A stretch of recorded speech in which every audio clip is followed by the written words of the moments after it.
రాహుల్ గాంధీ గారు ఒక అద్భుతమైన మాట చెప్పారు 2011 లో. To protect the supremacy of parliament of this house sets a dangerous precedent for our democracy.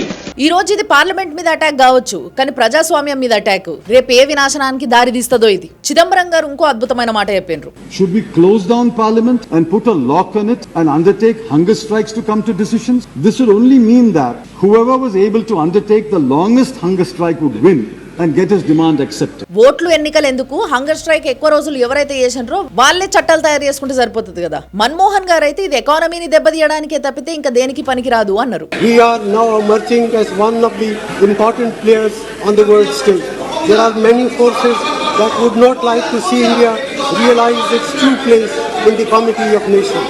ఉద్యమానికి విద్రోహానికి తేడా ఉంటది. అది గమనించే తీరిక ఓపిక లేదా. వ్యవస్థను స్తంభింపజేసేది ఉద్యమం, వ్యవస్థను నాశనం చేసేది విద్రోహం. తెలంగాణ ఉద్యమంలో 90% విధుల బహిష్కరణ, రాస్తా రోకోలు, మానవహారాలు, రోడ్ల పక్కన వంట వార్పు, 10% మాత్రమే వైలెన్స్ జరిగింది. దాన్ని ఉద్యమం అంటారు. మరి దీన్ని ఏమంటారు?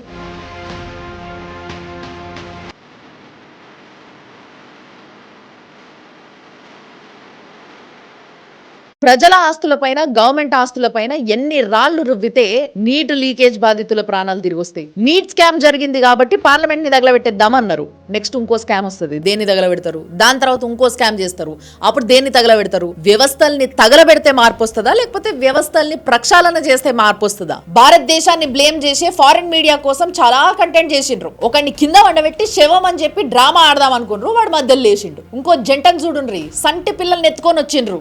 వాళ్ళకు ఒక చిన్న రాయి తగిలినా గానీ ఏంది పరిస్థితి? చైనాలో కూడా ఎగ్జామ్ పేపర్స్ లీకేజ్ జరిగింది. వేల మంది స్టూడెంట్స్ కి అన్యాయం జరిగింది. వేల కోట్ల కుంభకోణం జరిగింది. వాళ్ళు వ్యవస్థని మార్చుకున్నారు. ఎగ్జామినేషన్ ప్యాటర్న్ లో మిలిటరీ గ్రేడ్ రూల్స్ పెట్టిండ్రు. అంతేగాని వ్యవస్థల్ని తగలబెట్టుకోలేదు, దేశం నాశనం కోరుకోలేదు. సిజేపీ వాళ్ళు చేసింది ఏంది? పెట్రోల్ చేతిలో పట్టుకున్న వాళ్ళకి అగ్గిపుల్ల పట్టించిండ్రు.